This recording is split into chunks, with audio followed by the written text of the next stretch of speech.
Boa noite, pessoal. Vamos dar início à nossa atividade do livro Vinha de Luz no Reino Interior. Sigamos, pois, as coisas que contribuem para a paz e para a edificação de uns para com os outros.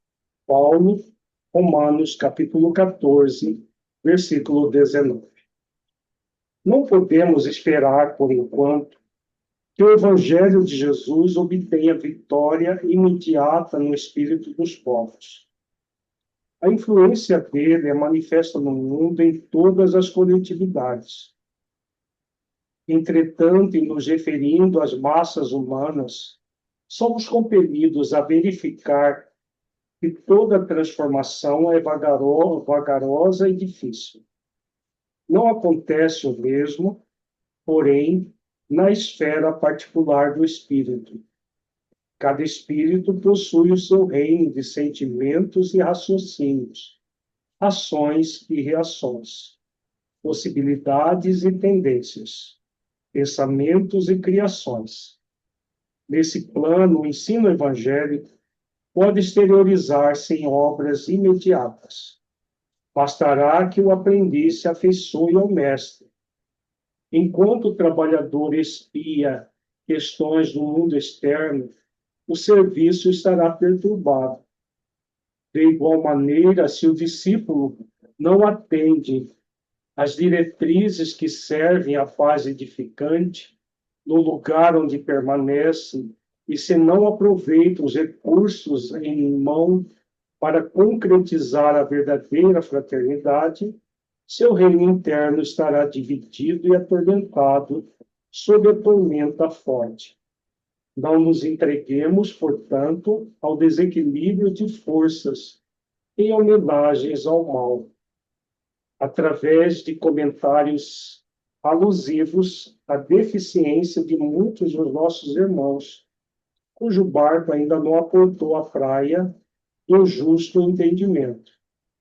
O caminho é infinito e o Pai vela por todos. Auxiliemos e edifiquemos. Se és discípulos do Senhor, aproveita a oportunidade na construção do bem. Semeando paz, colherás harmonia. Santificando as horas com Cristo, jamais conhecerás o desamparo. Vamos elevar os nossos pensamentos a Jesus, rogar a Ele que nos abençoe a todos. Mestre, amigo, abençoe-nos, Senhor, e mais esta noite, que aqui nos encontramos para darmos continuidade aos nossos estudos da obra Nosso Lar. Para que possamos refletir esses conteúdos em nossas vidas, aplicando-os na prática das virtudes que essa obra nos estimula. Possamos, Senhor, colocar esses ensinamentos bem vivos em nossos corações. Se conosco nesse ideal maior. Ampara-nos a todos nós, toda a humanidade, hoje e sempre. Gratidão, Senhor, por tudo. Gratidão pela vida.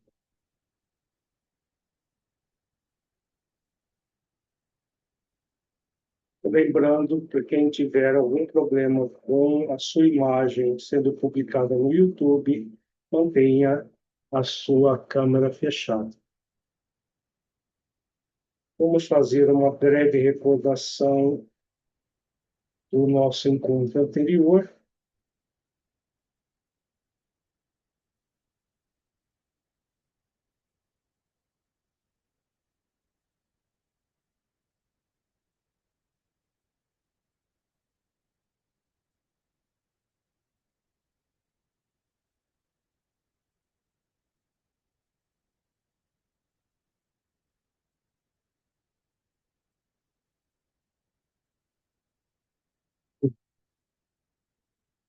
Semana passada nós fizemos o nosso encontro 13, estudamos o capítulo 21, o bônus hora, do qual nós tiramos esse trecho que fala sobre a meritocracia que existe no mundo espiritual. Muito importante essa questão de que o que importa é a questão do mérito, do esforço no bem, e que nós na Terra somos convidados a fazer o mesmo. Quando a dona Laura fala do trabalho no nosso lar, como que acontece? Ela diz: todos cooperam no engrandecimento do patrimônio comum e dele vivem. Os que trabalham, porém, adquirem direitos justos. Cada habitante de nosso lar recebe provisões de pão e roupa, no que se refere ao estritamente necessário. Mas os que se esforçam na obtenção do bônus hora conseguem certas prerrogativas na comunidade social. O espírito que ainda não trabalha poderá ser abrigado aqui. No entanto, os que cooperam podem ter casa própria. Então, os que não trabalham vivem provavelmente em locais coletivos. Os que trabalham podem ter casa própria. E ela fala muito claro dos direitos justos. Todo ser humano tem direitos e tem deveres. O grande problema no mundo físico é que muitos querem ter direitos sem praticar deveres. Aí cria-se problemas sérios.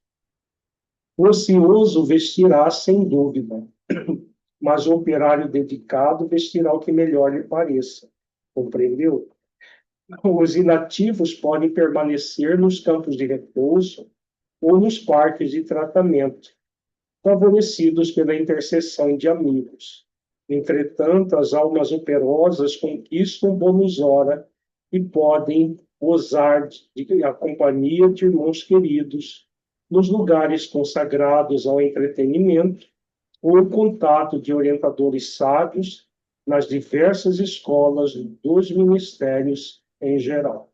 Então, os que trabalham usufruem os recursos da colônia com muito mais propriedade do que os que inativos. Precisamos conhecer o preço de cada nota de melhoria e elevação.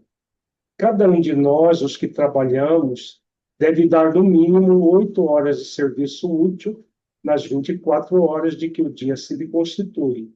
Os programas de trabalho, porém, são numerosos, e a governadoria permite 4 horas de esforço extraordinário aos que desejam colaborar no trabalho comum de boa vontade. Desse modo, há muita gente que consegue 72 bônus hora por semana, sem falar nos serviços sacrificiais, cuja remuneração é duplicada e, às vezes, triplicada. Então, quanto maior o esforço, maior o mérito, maior a remuneração. O verdadeiro ganho da criatura é de natureza espiritual. E o bônus hora em nossa organização modifica-se em valor substancial segundo a natureza dos nossos serviços. No Ministério da Regeneração, temos o bônus hora regeneração. No Ministério do Esclarecimento, o bônus hora esclarecimento, e assim por diante. Ora, examinando o provento espiritual, é razoável que a documentação de trabalho revele a essência do serviço. As aquisições fundamentais constituem-se de experiência, educação, enriquecimento de bênçãos divinas e extensão de possibilidades. Então, aquilo que nós vimos, o trabalho tem uma função vertical e uma função horizontal.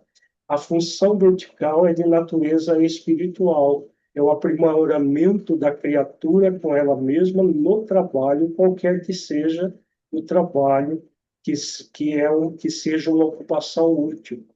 Então, se no mundo físico o ganho maior é espiritual, é o aprimoramento da nossa inteligência, da nossa capacidade de cooperação e de outras virtudes, no mundo espiritual é mais intenso ainda.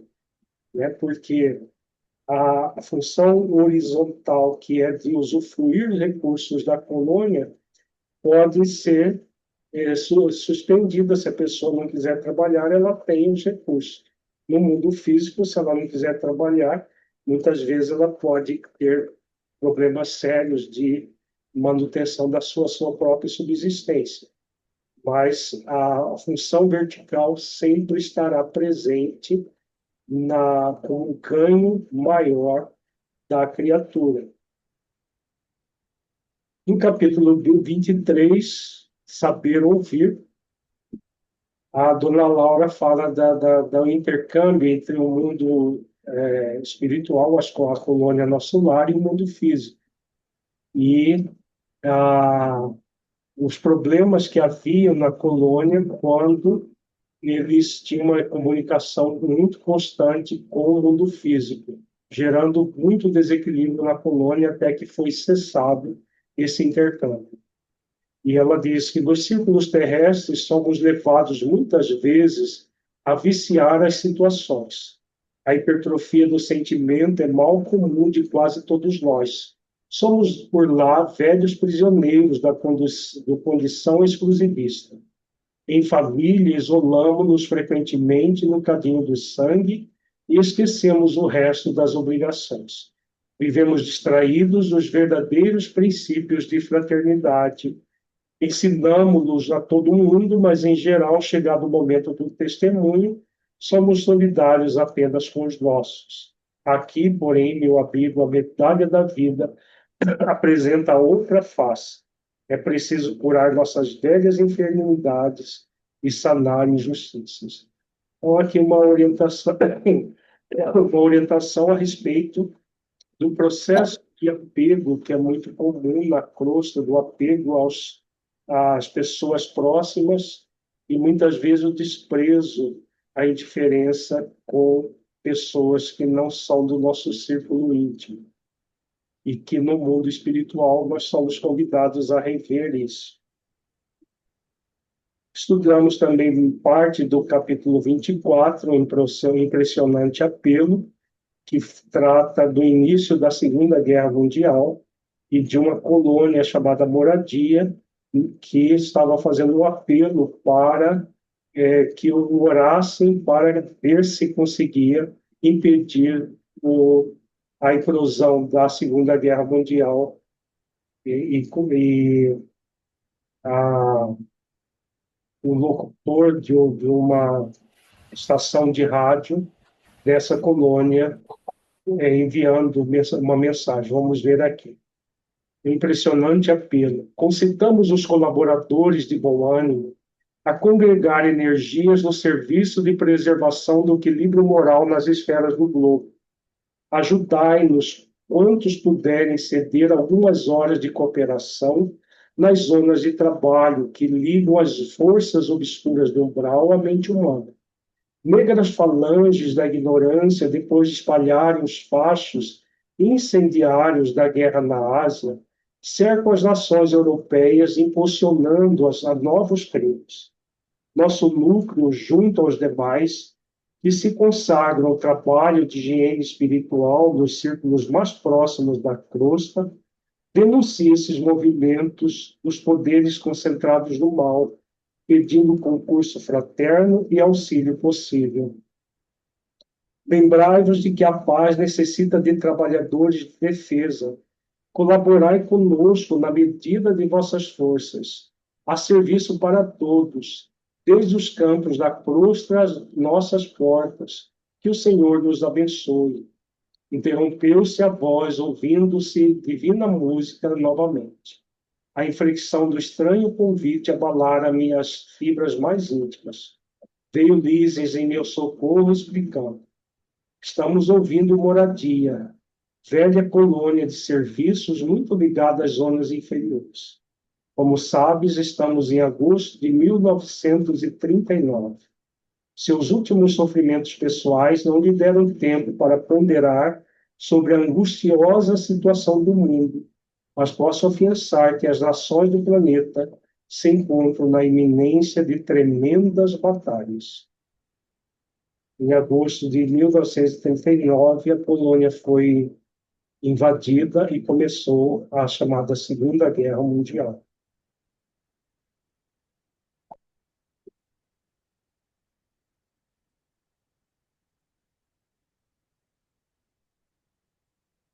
Vamos concluir agora o capítulo 24, Impressionante Apelo. Nós paramos aqui no onde está escrito: calou-se o locutor. Calou-se o locutor e voltaram as cariciosas melodias. O enfermeiro permaneceu em silêncio, que não ousei interromper. Após 5 minutos de harmonia repousante, a mesma voz se fez novamente ouvir. Emissora do posto 2 de moradia. Continuamos a irradiar o apelo da colônia em benefício da paz na terra. Companheiros e irmãos, invoquemos o amparo das poderosas fraternidades da luz que preside aos destinos da América. Cooperai conosco na salvação de milenários patrimônios da evolução terrestre. Marchemos em socorro das coletividades indefesas.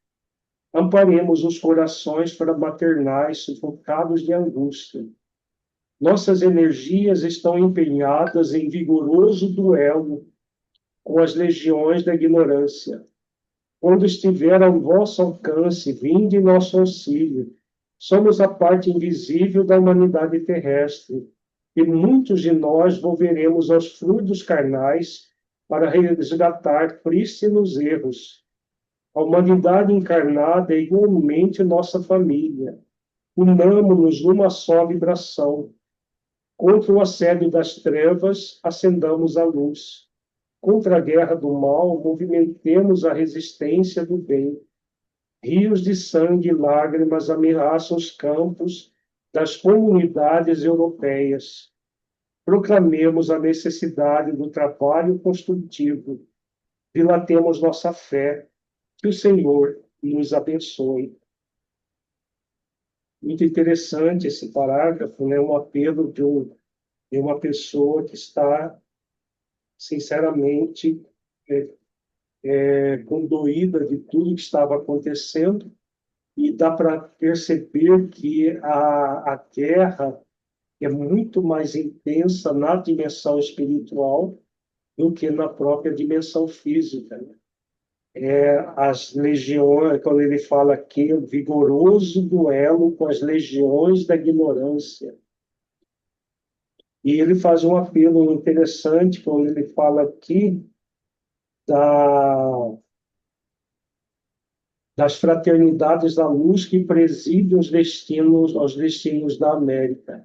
Né? Na América, a América do Norte, Central e América do Sul, ela tem as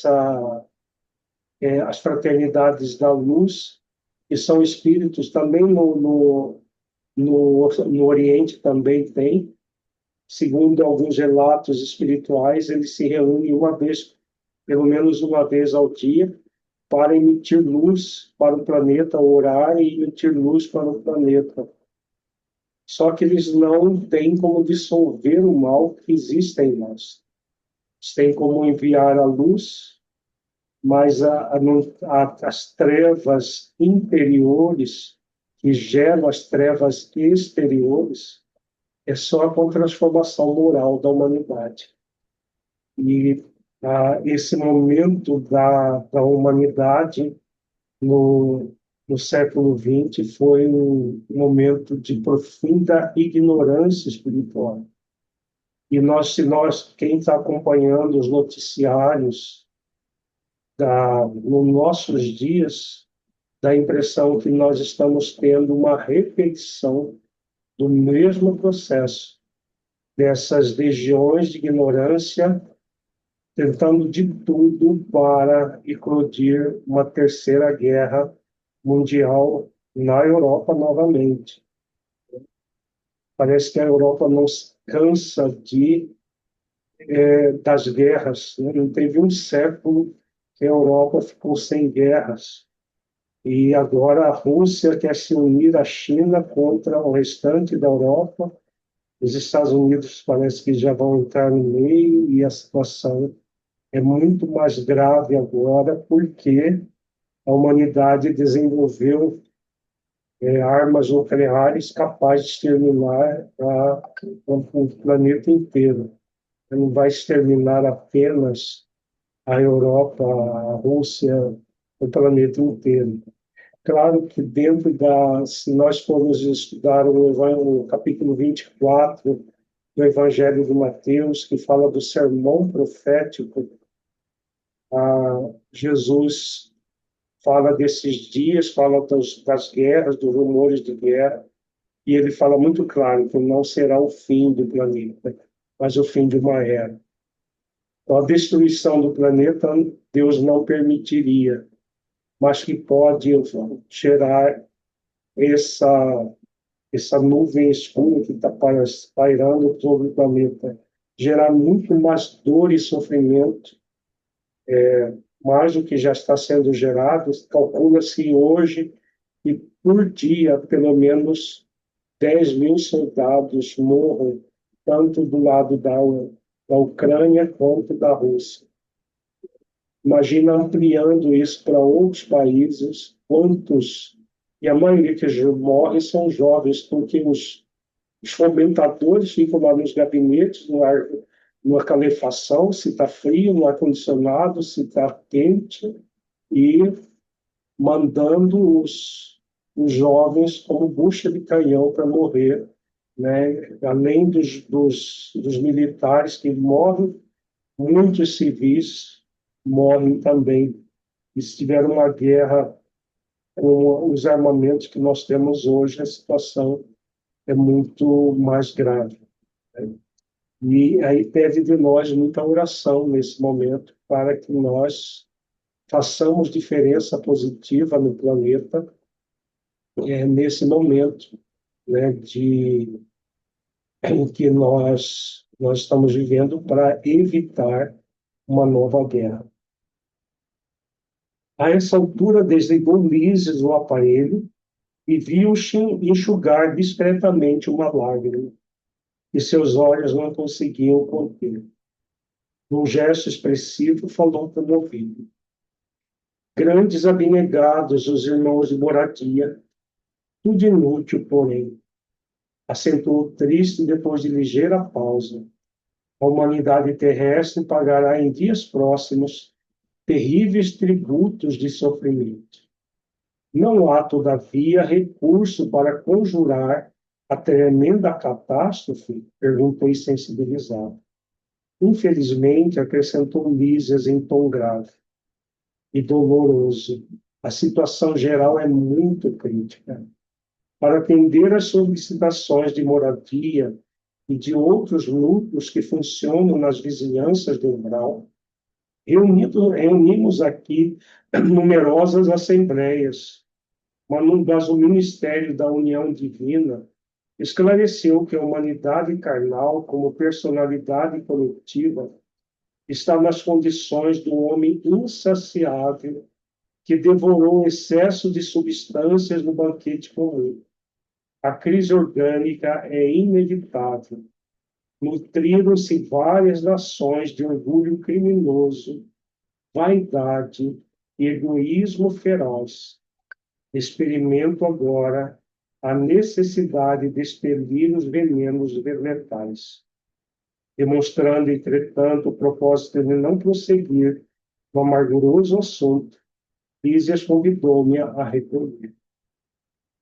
Então, vejamos que nosso lar não estava à parte disso tudo, né? Como colônia também, a vizinhança do mal, do umbral, eles estavam já trabalhando essa questão, com a diferença que o nosso lar é uma colônia mais elevada, conhecimento dos ministros de nosso lar maior do que os outros. Então, eles já sabiam que não haveria condições de frear a Segunda Guerra, como de fato não aconteceu. E, e essa comparação, né, dos fluidos, se uma pessoa se alimenta de alimentos deteriorados, venenosos, é fundamental que ela vomite tudo isso, que ela tenha uma diarreia e expila todo esse material que ficou, que estava estragado. A mesma coisa na questão psíquica e emocional. Nós estamos numa fase da humanidade muito parecida, onde há esses sentimentos que o Mises elenca aqui: orgulho criminoso, vaidade, egoísmo feroz, ainda impera muito intensamente em nosso planeta, né? E como impera ainda tudo isso no nosso planeta, a, vai chegar uma hora que esses venenos mentais vão ser colocados para fora e a guerra é uma forma de expelir tudo isso. Feliz? Lírio, então quando ele coloca aqui que esse pedido da moradia é inútil, no sentido de não barrar a guerra que nosso lar, por conhecimento, já sabe que vai acontecer. Mas o bem nunca se perde, né? Então, de alguma forma, vai colaborar esse processo que ele está sendo solicitado ali, né? Sim. O que ele fala, né? Na colônia eles estavam trabalhando isso. Era inútil no sentido de impedir a guerra. Como essa colônia estava mais próxima do umbral, imagina o turbilhão que estava ali. Eles estavam tentando ver se, pelas orações, impedissem tudo aquilo, mas não era possível mais, devido aos próprios encarnados, a própria energia mental destrutiva, né, tóxica dos encarnados. Entendi. Obrigada. Mas a oração, o bem nunca se perde, né? Vai ser sempre, no caso aí, o que vai acontecer é o socorro para aqueles que morrerem na guerra, nos bombardeios, né? Foram bombardeios. Imagina, em 1939, a tecnologia de aviação de bombardeio era, assim, comparado com hoje, brincadeira de criança. Hoje tem muito mais poderio militar, as armas são muito mais poderosas. Hoje tem drones que levam bomba para qualquer lugar, né? Então, a situação hoje pede muito das nossas orações pelo planeta, né? Vamos para o capítulo 25, Doutora Lírio, generoso, generoso ao vivo. Oi? Desculpa, eu não estou conseguindo levantar a mãozinha aqui. Eu estava refletindo, quando você leu, agora no finalzinho, nutriram-se várias nações de orgulho criminoso, vaidade, egoísmo feroz. E aí, essa questão da nossa oração, da nossa colaboração, entra também a questão do nosso esforço na prática de virtudes, da questão da nossa energia mental. Tudo isso colabora para que haja, é, é, para que minimize, de certa forma, tudo isso. Faz sentido? Sim, é. Talvez minimizar, não, né? Mas pelo menos é uma luz que há mais, né? Porque a nossa luz não pode diminuir a treva do outro. Mas se num ambiente trevoso, algumas pessoas fizerem luz, vai ser menos trevoso o ambiente, mas não diminui do outro, mas acende a nossa luz.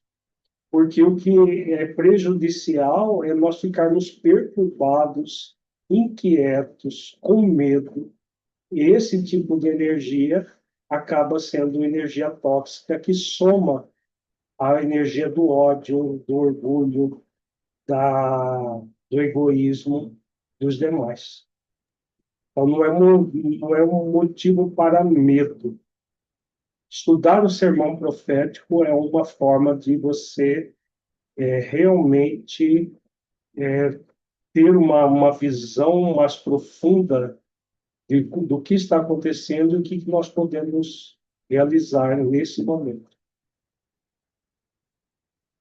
Neutralizar não seria o correto também. É porque está me vindo algumas reflexões no sentido do que a gente pode produzir de bom, né? Oi? Neutralizar também, porque, veja, é um processo de intenso, de muito ódio, de muito egoísmo, de muito orgulho, né? E criando uma energia extremamente densa. Apesar da luz ser muito mais intensa do que a sombra, neste momento do planeta, a quantidade de pessoas emitindo energia tóxica é muito maior do que a que está na energia do bem. Então, não tem como neutralizar o mal nesse momento. Tem como diminuir o mal. Com o bem em nós diminuímos. Porque se fosse possível neutralizar, os benfeitores espirituais, na época da Segunda Guerra, eles ficariam rodeando o planeta em oração e neutralizariam todo o mal. Né? Mas a metáfora que o Luiz Azul usa é muito interessante. Se a pessoa que se intoxicou de uma energia tóxica, como que nós poderíamos eliminar algo que é do outro? Ou neutralizar algo que é do outro? Então, não é possível. Toda essa energia mental tóxica vai ser expelida. Então, nós temos hoje no planeta muita energia tóxica dos próprios habitantes. Mas se nós formos estudar no capítulo sobre a guerra, no Livro dos Espíritos, Kardec pergunta, né, por que Deus permite a guerra? Há um motivo, que é o aprendizado pela própria dor. Porque a guerra traz muita dor e sofrimento. Ninguém que passa por uma guerra passa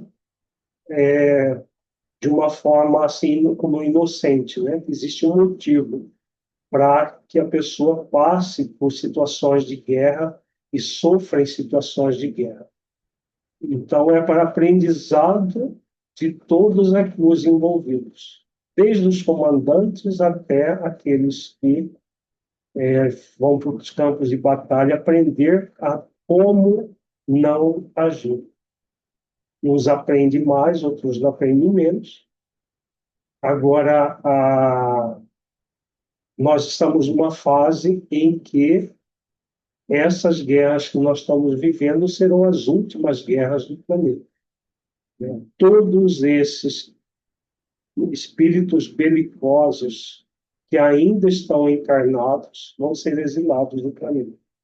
Os belicosos desencarnados estão tendo exílios em massa mesmo. São milhares e milhares de espíritos belicosos, porque é aquilo que nós vimos no texto do Nosso Lar. No mundo físico, nós temos uma ideia pálida do que acontece no mundo espiritual, nessa questão das guerras. Os encarnados são apenas ponta de lança dos desencarnados. Então, esses desencarnados, os belicosos, que não têm mais condições de evoluir na Terra, estão sendo todos exilados.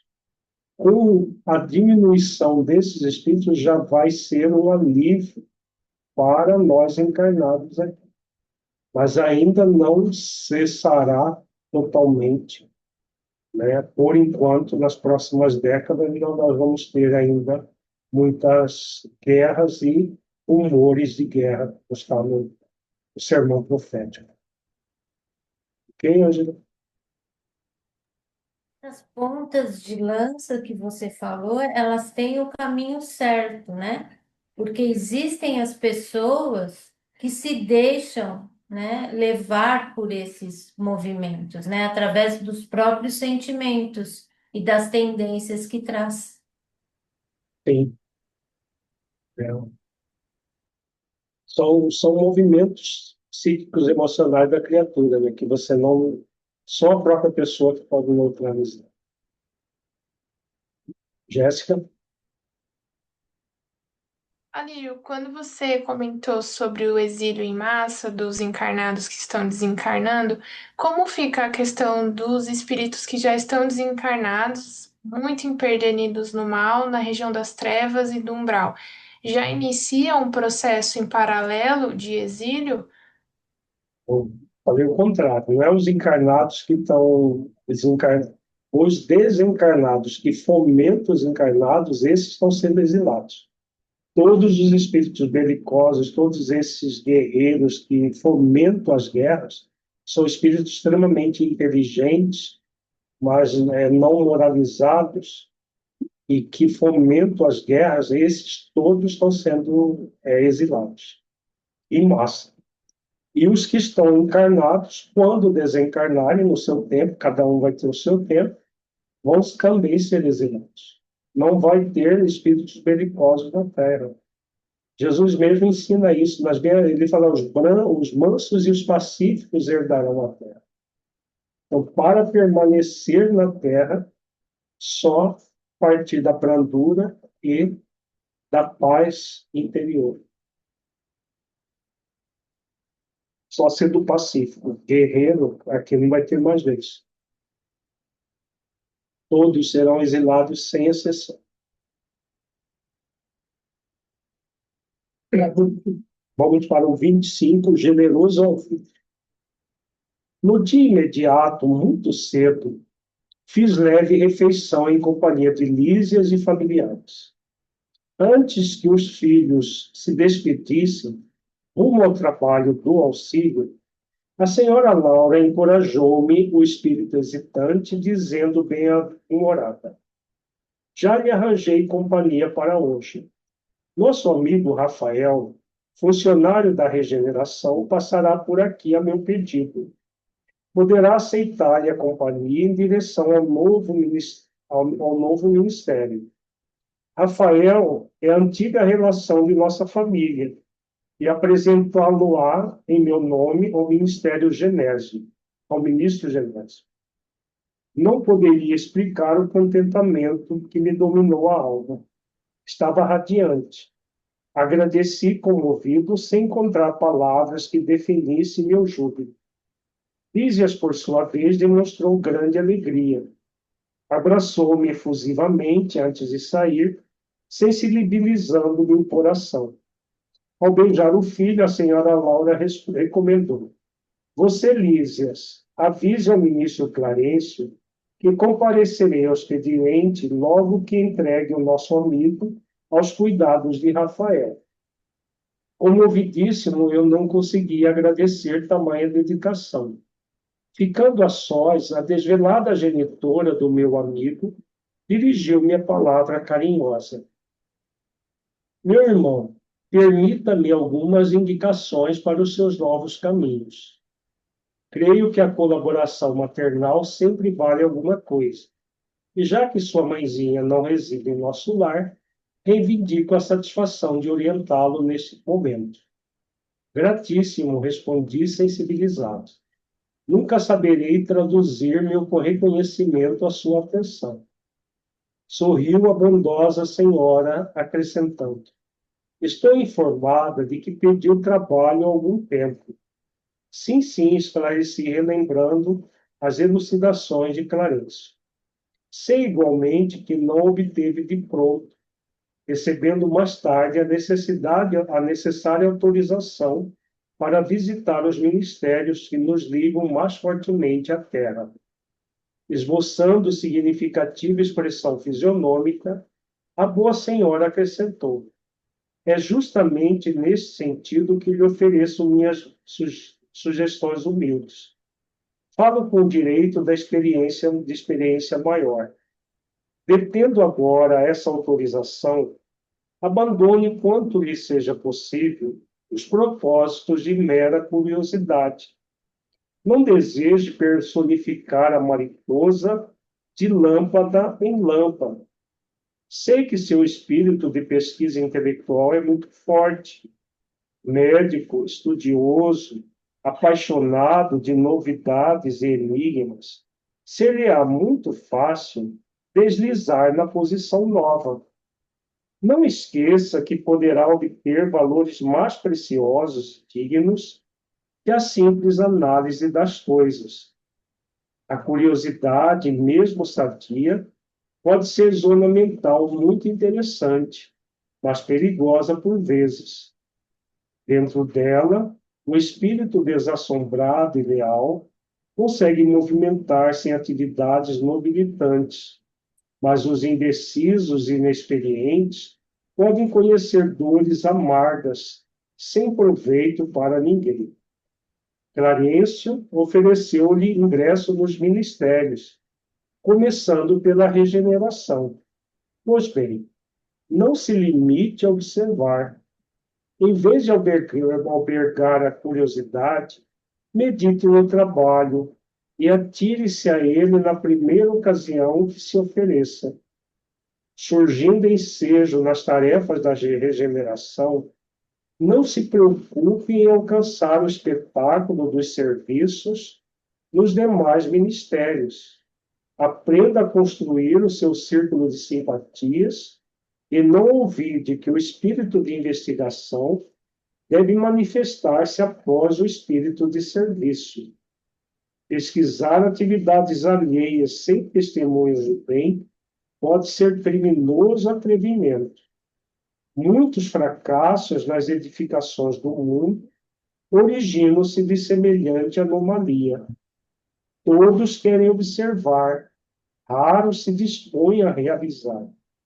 Somente o trabalho digno confere ao espírito o merecimento indispensável a quaisquer direitos novos.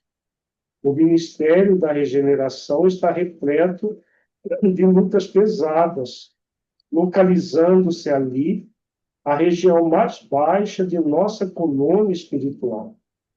Saem de lá todas as turmas destinadas aos serviços mais árduos. Não se considere, porém, humilhado por atender às tarefas humildes. Lembro-lhe que em todas as nossas esferas, desde o planeta até os núcleos mais elevados das zonas superiores, e nos referindo à Terra, o maior trabalhador é o próprio Cristo, e que ele não desdenhou o serrote pesado de uma carpintaria.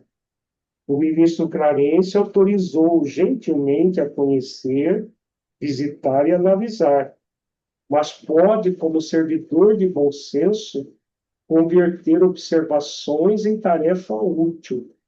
É possível receber alguém negativa justa dos que administram, quando peça determinado gênero de atividade reservada, com justiça aos que muito hão lutado e sofrido, no capítulo da especialização. Mas ninguém se recusará a aceitar o concurso do espírito de boa vontade, que ama o trabalho pelo prazer de servir. Que orientação maravilhosa, né, da dona Laura? Acho que se não fosse essa orientação da dona Laura, o André Luiz ficaria só olhando a Narcisa trabalhar, né, na Câmara de Retificação que ele vai. Mas foi uma orientação muito, muito profunda, né, porque ele recebeu o o direito de observar o trabalho dos outros, né? Ele iria observar e se gostasse de alguma tarefa, ele iria atuar naquela tarefa que ele achasse melhor. Mas quando ela coloca aqui, né, pesquisar atividades alheias sem testemunhos do bem pode ser criminoso atrevimento. Muitos fracassos nas edificações do mundo originam-se de semelhante anomalia. A gente vê isso muito no movimento espírita, né? Tem muita gente que quer observar o trabalho dos outros e criticar o trabalho dos outros. Mas trabalhar mesmo, fazer as atividades, ainda é para pouca gente. A pessoa quer dar sugestões, em centros espíritas é muito comum isso. A pessoa vai lá, às vezes está indo pela primeira vez, na segunda já quer dar sugestão do que fazer, de trabalhos a serem feitos, aí você não quer comer, você não quer fazer o trabalho? Não, não, eu estou dando só sugestão. E é exatamente o que a dona Laura coloca, né? A pessoa observa as atividades dos outros sem o verdadeiro testemunhos do bem, né? Gerando esse criminoso atrevimento e que gera a pessoa um fracasso nas atividades do bem, né?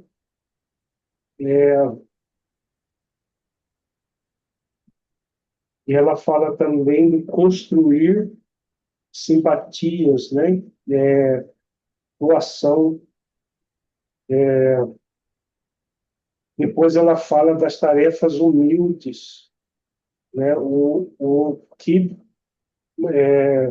fez André Luiz falir foi o orgulho, né? Ele como médico orgulhoso, capaz de curas e de coisas assim, que levou ele a um profundo orgulho, sentimento de superioridade e, e falência como médico, além de ser falido como pessoa também, no suicídio indireto. E aí ela lembra do Cristo, né? O maior trabalhador do planeta é o Cristo.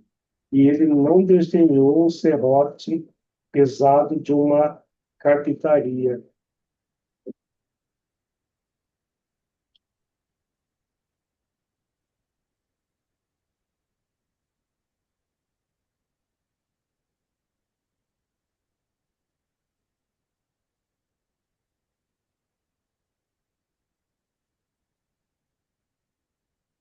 Mais alguma observação, pessoal? Estou procurando aqui tem um trecho que ela fala também muito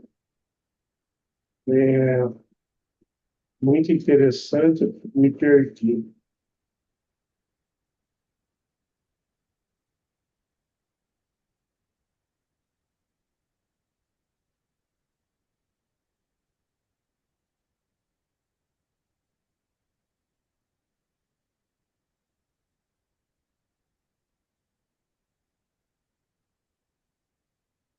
Ela fala também do prazer de servir, né?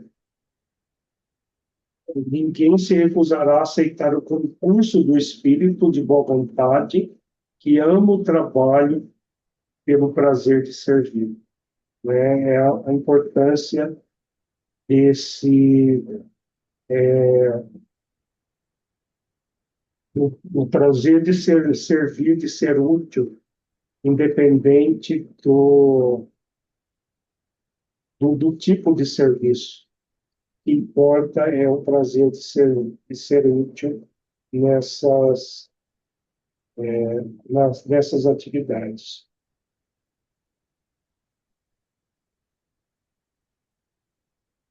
Mais alguma observação que alguém gostaria de fazer? Eu fiquei pensando mesmo isso no encontro passado. A gente falou da boa vontade atrelado ao trabalho voluntário. Hum. E eu fiquei pensando assim que essa boa vontade é uma conquista do espírito no sentido de servir é ininterrupto. A gente tá, quem desenvolve, eu fiquei assim refletindo, né?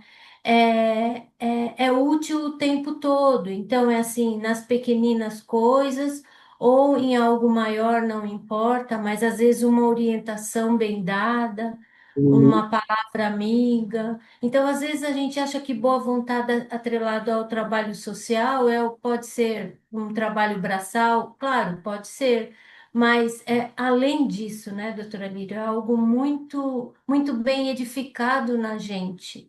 Me veio estudando isso no nosso encontro passado, que você falou bastante sobre isso, né, e os textos também. Porque no livro dos Espíritos coloca muito claro que trabalho é toda ocupação útil.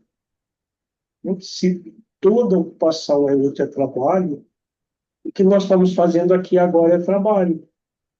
É o trabalho de refletir sobre uma obra que deu muito trabalho para o autor espiritual, para o médium, para todos os envolvidos, para que elas estivessem em nossas mãos.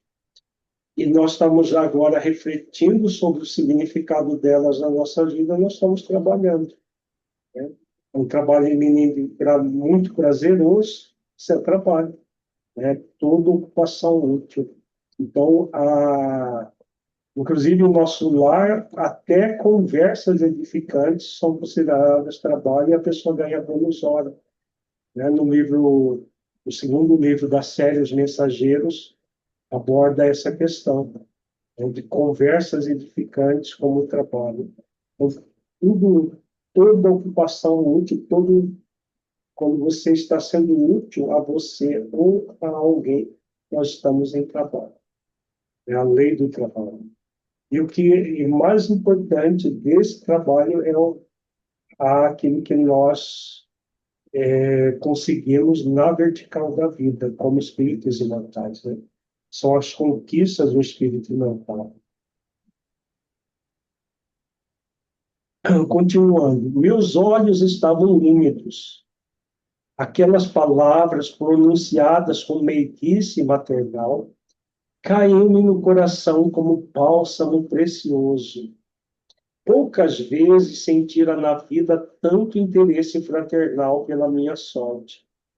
Semelhante conselho calava-me no fundo da alma, e como se desejasse temperar com amor os criteriosos conceitos, a senhora Laura acrescentou com inflexão carinhosa: a ciência de recomeçar é das mais nobres que o nosso espírito pode aprender. São muitos raros os que a compreendem na esfera da crosta. Temos escassos exemplos humanos nesse sentido. Lembremos, contudo, de Paulo de Tarso, doutor do Sinédrio, esperança de uma raça, pela cultura e pela mocidade, alvo de geral atenção em Jerusalém, e voltou um dia ao deserto para recomeçar a experiência humana como tecelão rústico e pobre. Essa comparação de Saulo com Paulo é muito interessante, né? E bem oportuna, né? Porque o André Luiz, ele, quando buscou Clarence, ele queria já trabalhar como médico. Voltou como suicida, não tinha conhecimento nenhum do perispírito, já queria trabalhar como médico. Médico do mundo espiritual. Então, ele, Clarence, como um bom terapeuta, pede que ele vá observar primeiro nas câmaras, lá no Ministério da Regeneração, e a orientação da dona Laura foi que ele não aproveitasse a oportunidade para recomeçar, para humildar o seu orgulho, né? E essa lembrança de Paulo de Tarso é muito oportuna. Não pude mais. Tomei-lhe as mãos como filho agradecido e cobri-as de pranto jubiloso que me inundava o coração. A genitora de Lísias, agora de olhos fixos no horizonte, murmurou: Muito grata, meu irmão. Creio que você não veio a esta casa atendendo ao mecanismo da casualidade. Estamos todos entrelaçados em teia de amizade secular. Brevemente voltarei ao círculo da carne. Entretanto, continuaremos sempre unidos pelo coração. Espero vê-lo animado e feliz antes de minha partida. Faça desta casa a sua habitação. Trabalhe e anime-se, confiando em Deus. Levantei os olhos rasos d'água, fixei-lhe a expressão carinhosa, experimentei a felicidade que nasce dos afetos puros e tive a impressão de conhecer minha interlocutora de velhos tempos, embora tentasse debalde identificar o carinho nas reminiscências mais distantes. Quis beijá-la muitas vezes com enternecimento filial do coração. Mas nesse instante alguém bateu a porta. Fitou-me a senhora Laura, mostrando indefinível ternura maternal e falou: é Rafael que vem buscá-lo. Vá, meu amigo, pensando em Jesus. Trabalhe para o bem dos outros, para que possa encontrar seu próprio bem. Muito, muito bonito, né?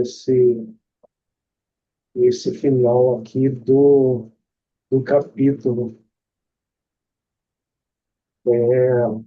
E essa reminiscência, né, do André Luiz, de já conhecer, de alguma maneira, a mãe de André Luiz, a Dona Laura, né? Porque os laços espirituais são, como o espírito não se lembra de encarnações anteriores, muito provavelmente havia um laço entre ele e ela, Lísias, porque os laços afetivos, eles se somam em várias existências, né?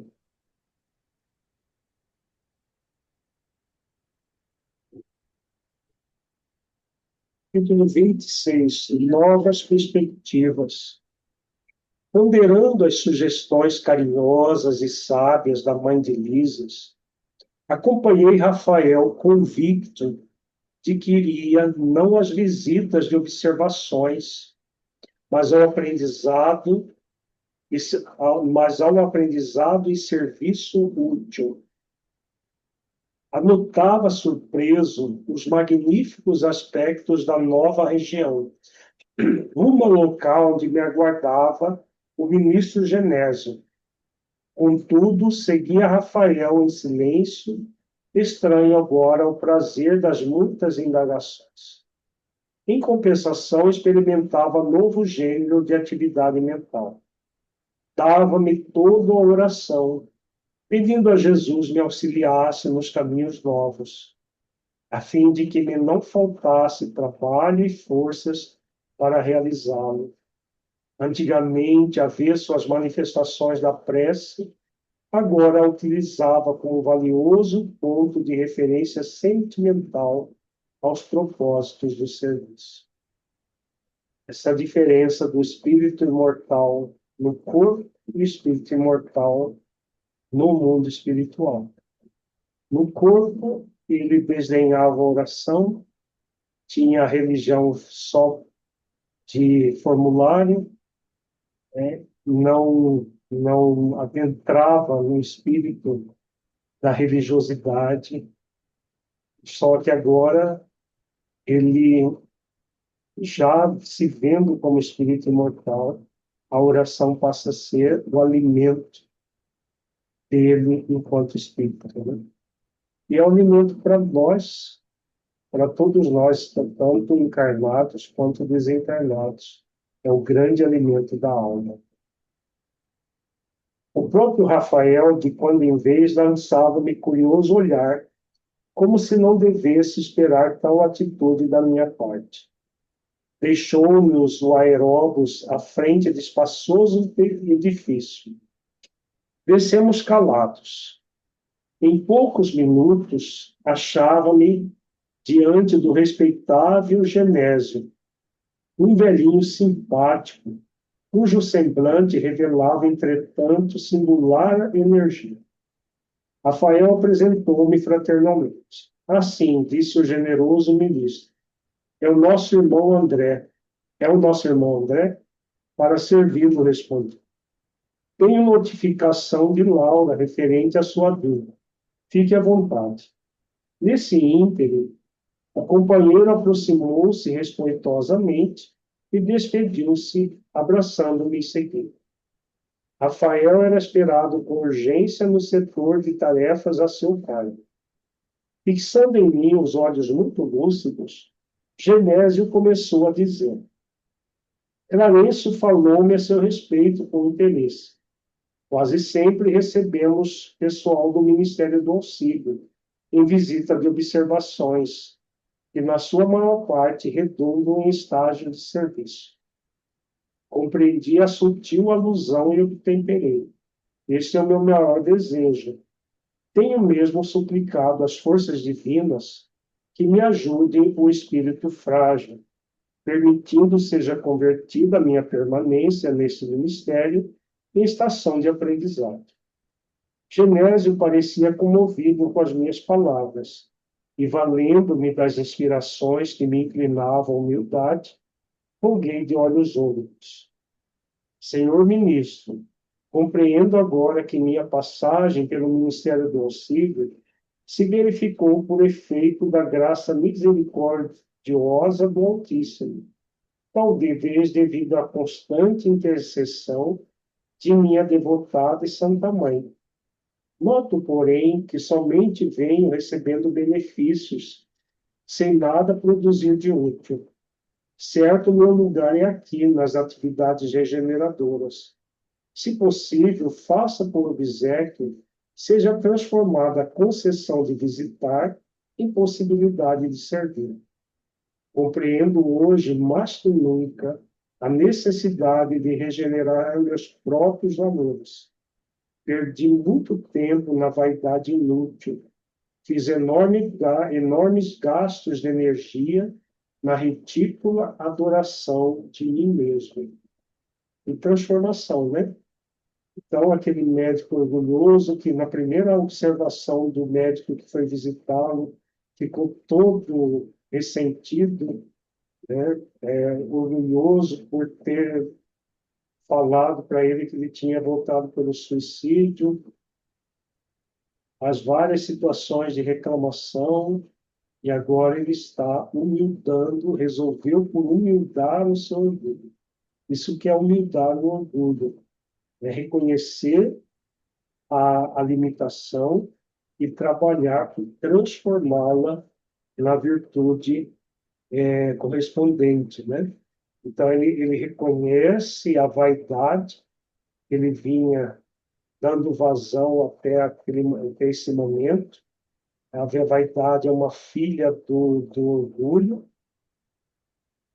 e a fala da energia, os gastos de energia na ridícula adoração de mim mesmo, e resolve por humildar o seu orgulho. Acho que as orientações da dona Aura foram muito pertinentes para essa tomada de decisão nesse sentido. Satisfeito, notava ele, no fundo de meu coração, a sinceridade viva. Essa é a sinceridade viva, a sinceridade de propósito. Né? Veja que ele reconhece que ele estava sendo amparado até esse momento pela lei de misericórdia. E estava disposto a se conectar com a lei de reparação para acessar a lei do mérito. A lei de misericórdia nos ampara mesmo sem mérito, às vezes por mérito dos outros. O mérito da mãe dele, né, intercedeu por Clarencio, inclusive ela fala que em várias colônias ela buscou intercessão e conseguiu que ele fosse acolhido em nosso lar. Então ele reconhece isso, reconhece as suas limitações, mas não fica preso a elas, né? Então, ele diz aqui: compreendo hoje mais que nunca a necessidade de regenerar meus próprios valores. Perdi muito tempo na vaidade inútil, fiz enormes gastos de energia na ridícula adoração de mim mesmo. Então, a sinceridade de propósitos, o movimento do espírito sincero com ele mesmo, reconhecendo que tem limitações, mas que tem todas as condições de superar as próprias limitações. Quando eu recorri ao ministro Clarence, eu não estava ainda bastante consciente do que pedia. Queria serviço, mas talvez não desejasse servir. Não entendia o valor do tempo, nem enxergava as bênçãos santificantes da oportunidade. No fundo, era o desejo de continuar a ser o que tinha sido até então, um médico orgulhoso e respeitável, cego nas pretensões descapidas do egotismo em que vivia, encarcerado nas opiniões próprias. No entanto, agora, diante do que vira e ouvira, compreendendo a responsabilidade de cada filho de Deus na obra infinita da criação, punha nos lábios quanto possuía de melhor. Era sincero, enfim, não me preocupava o gênero de tarefa, procurava o conteúdo sublime do espírito de serviço. O velhinho ficou-me surpreendido e perguntou: é mesmo você o ex-médico? Nem o ministro acreditou, né, no que ele estava vendo. Sim, murmurei acanhado.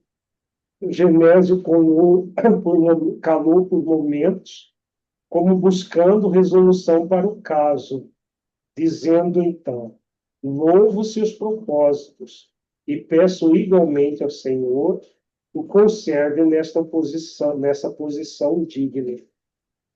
E como que preocupado em levantar meu ânimo e acender-me no espírito novas esperanças, acentuou: quando o discípulo está preparado, o Pai envia o instrutor.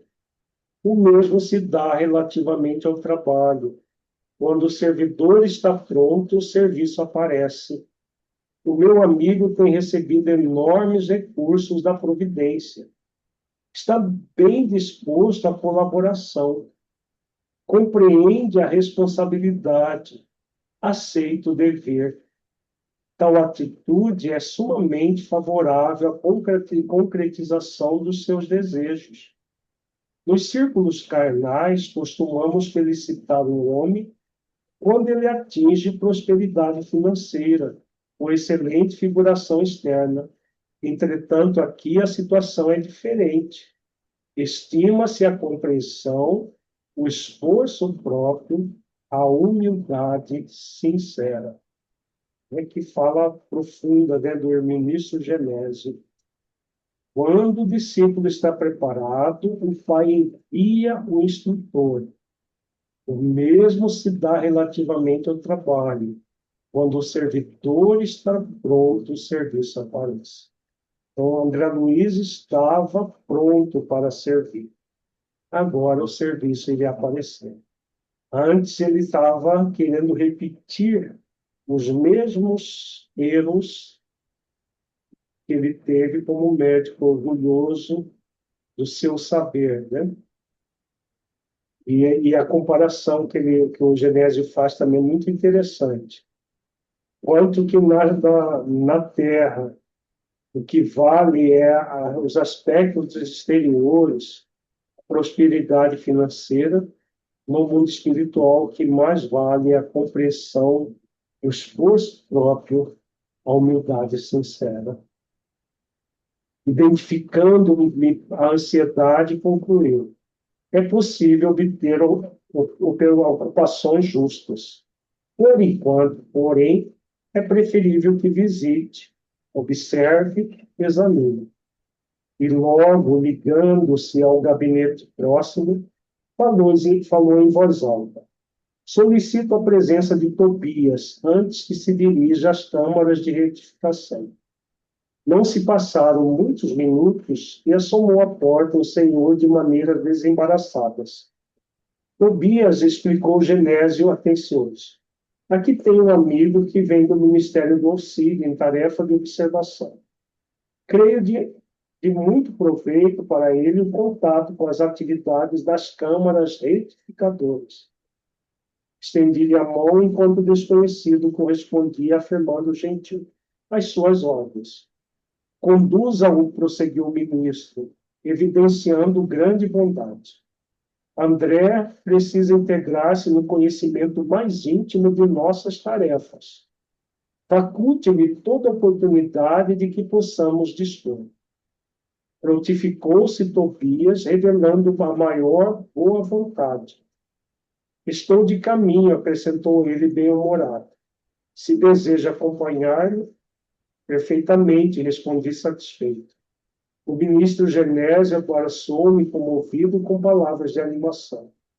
Segui Tobias resolutamente.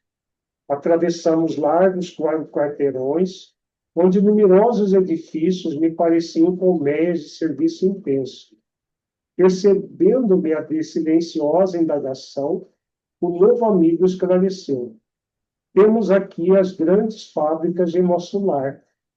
A preparação de sucos, de tecidos e artefatos em geral dá trabalho a mais de 100.000 criaturas que se regeneram e se iluminam ao mesmo tempo. Daí, 100.000 pessoas só trabalhando nas fábricas, hein? Interessante. Daí, a momentos, penetramos num edifício de aspecto nobre. Servidores numerosos iam e vinham. Depois de extensos corredores, deparou-se-nos vastíssima escadaria, comunicando com os pavimentos inferiores. Desçamos, disse Tobias em tom grave, e, notando minha estranheza, explicou solícito. As câmaras de retificação estão localizadas nas vizinhanças do umbral. Os necessitados que aí se reúnem não toleram as luzes, nem a atmosfera de cima nos primeiros tempos de moradia em nosso lar. Então, as câmaras de retificação ficam no subsolo, né, vamos dizer assim, que a colônia, é preciso ver a colônia de forma vertical, né? Então, a região inferior, mas é praticamente dentro do umbral, a própria câmara de retificação.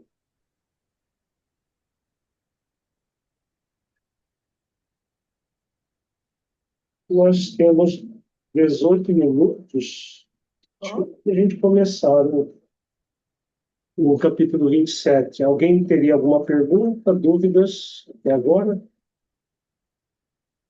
Ângela?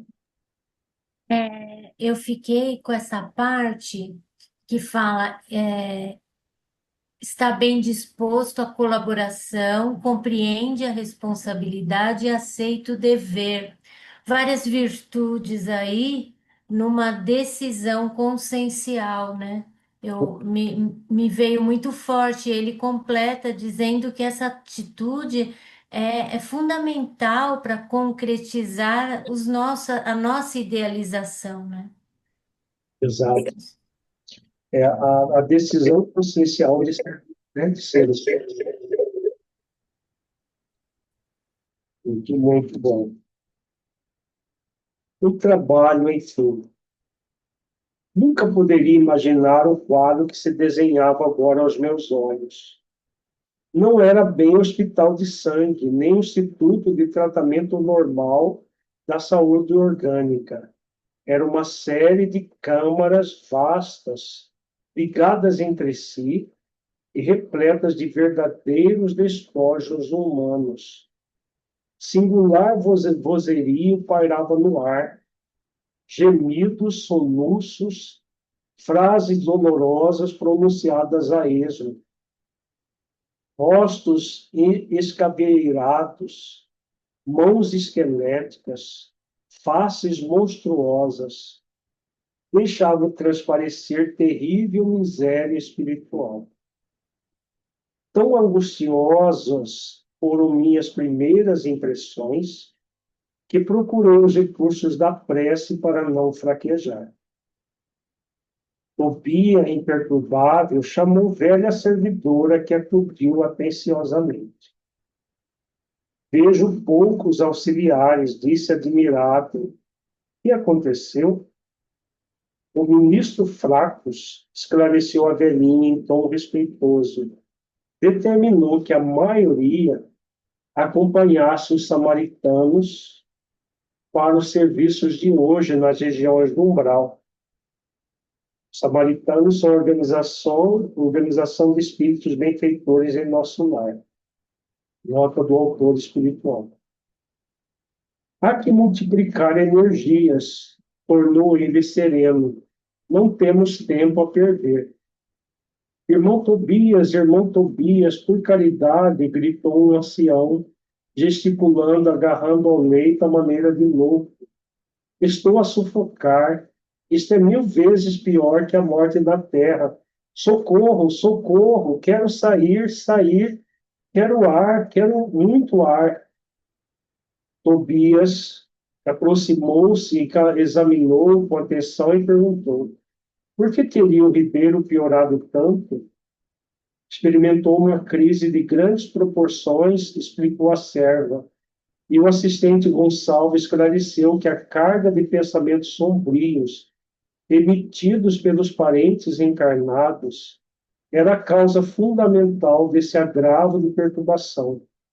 Visto achar-se ainda muito fraco e sem ter acumulado força mental suficiente para desprender-se dos laços mais fortes do mundo, o pobre não tem resistido como seria de desejar. Entretanto, o generoso Tobias acariciava a fronte do enfermo, enquanto o generoso Tobias acariciava a fronte do enfermo, a serviçal prosseguia esclarecendo. Hoje, muito cedo, ele se ausentou sem consentimento nosso, a correr desabaladamente. Gritava que lhe exigiam a presença no lar, que não podia esquecer a esposa e os filhos chorosos, que era crueldade retê-lo aqui, distante do lar. Lourenço e Hermes esforçaram-se por fazê-lo voltar ao leito, mas foi impossível. Deliberei, então, aplicar alguns passos de prostração, subtrair-lhe as forças e a motilidade em benefício dele mesmo. Caso bem interessante, né?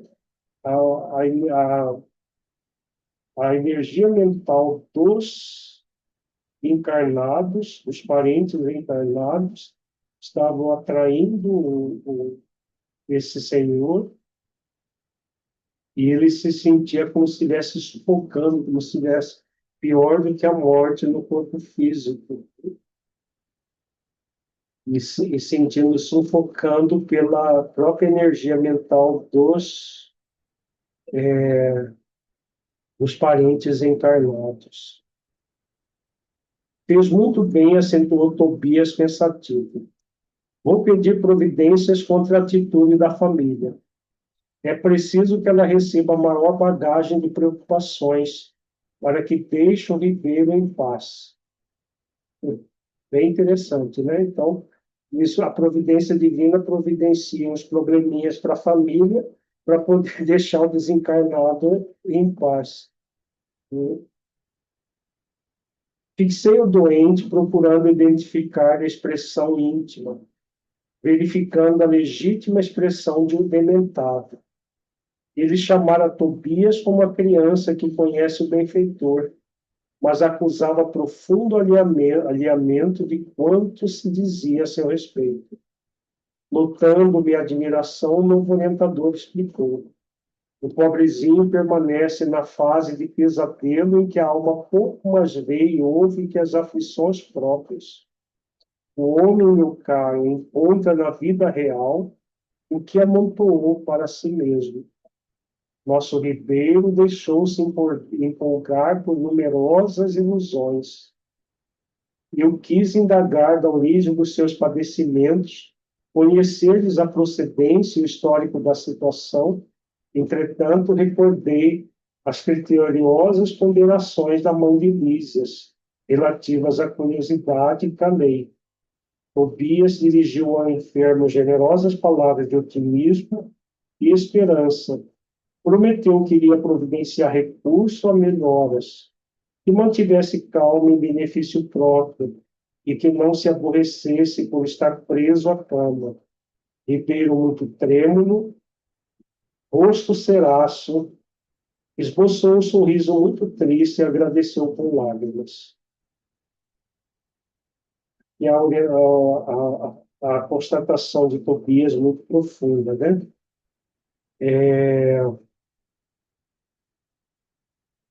O homem encontra na vida real que amontoou para si mesmo. Nosso Ribeiro deixou-se empolgar com numerosas ilusões.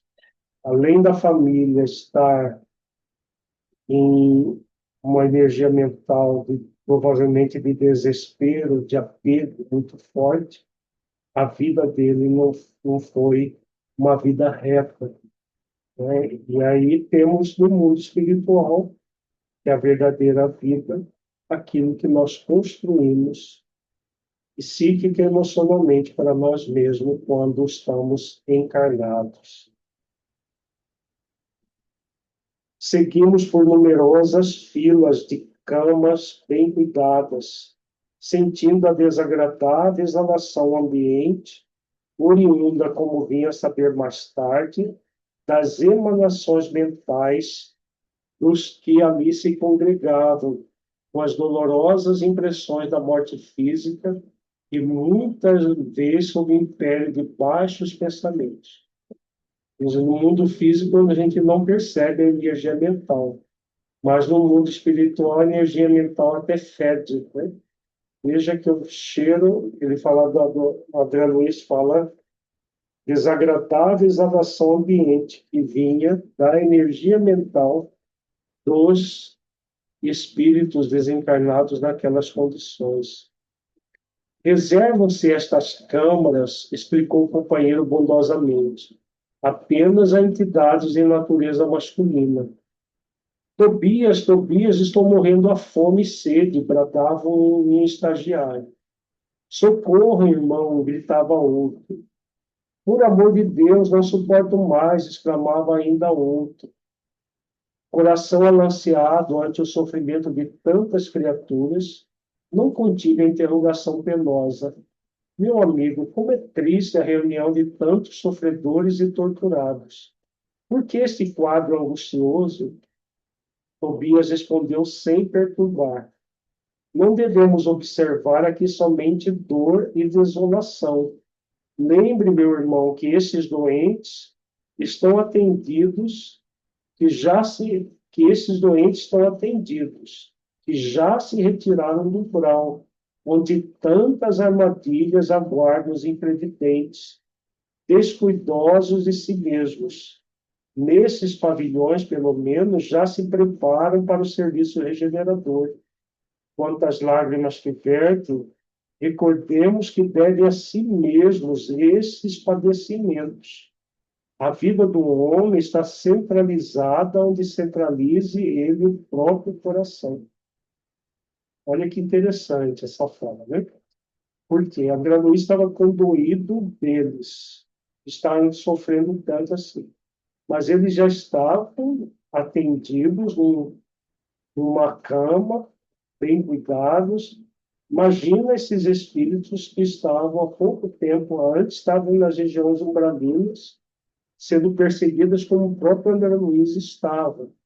Uma situação muito mais grave, né? E por que eles estavam nessas condições? Vamos ver aqui. E depois de uma pausa em que parecia surdo a tantos clamores, acentuou: são contrabandistas da vida eterna. Como assim? Atalhei interessado. O interlocutor sorriu e respondeu em voz firme: acreditavam que as mercadorias propriamente terrestres teriam o mesmo valor nos planos do espírito. Supunham que o prazer criminoso, o poder do dinheiro, a revolta contra a lei, e a imposição dos caprichos atravessariam as fronteiras do túmulo e vigorariam aqui também, oferecendo ensejos a disparates novos. Foram negociantes imprevidentes, esqueceram de cambiar as posses materiais em créditos espirituais. Não aprenderam as mais simples operações de câmbio do mundo. No mundo, quando iam a Londres, trocavam contos de réis por libras esterlinas. Entretanto, nem com a certeza matemática da morte carnal se animaram a adquirir os valores da espiritualidade. Agora, que fazer? Temos os milionários das sensações físicas, transformados em mendigos da alma. Bem oportuna, né, essa fala, né? A única diferença é que não existe mais os contos de réis, nem as libras esterlinas, é o dinheiro da moda, né? O dinheiro da moda é o dólar americano, no máximo o euro, e os contos de réis agora são reais. Mas tem muita gente nessas condições, vivendo para a matéria, como se não houvesse amanhã, mesmo sabendo que a morte carnal é uma certeza, mas a maioria acha que morre, tudo acaba. E hoje temos, acho que, mais contrabandistas na vida eterna do que nessa época, na primeira metade do século XX, né?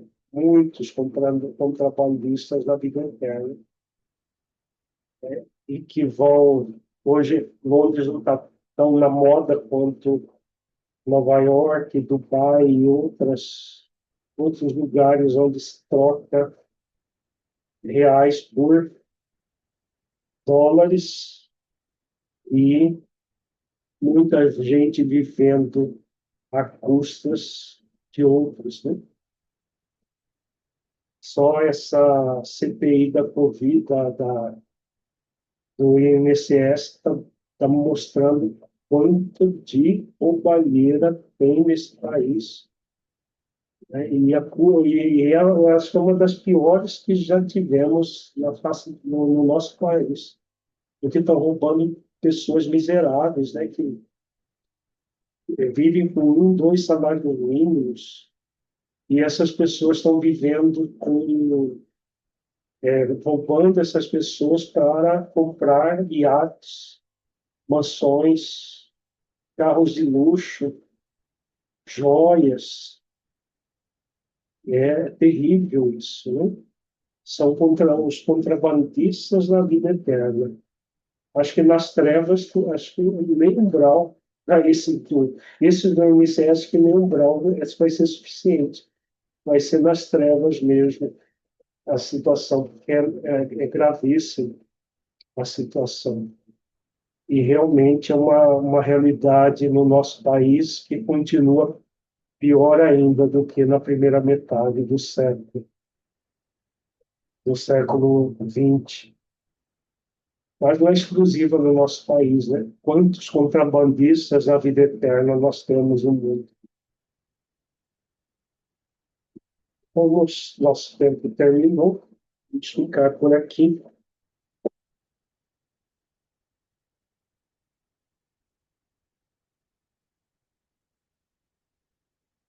Alessandro, você faz a prece agradecendo por nós, por favor?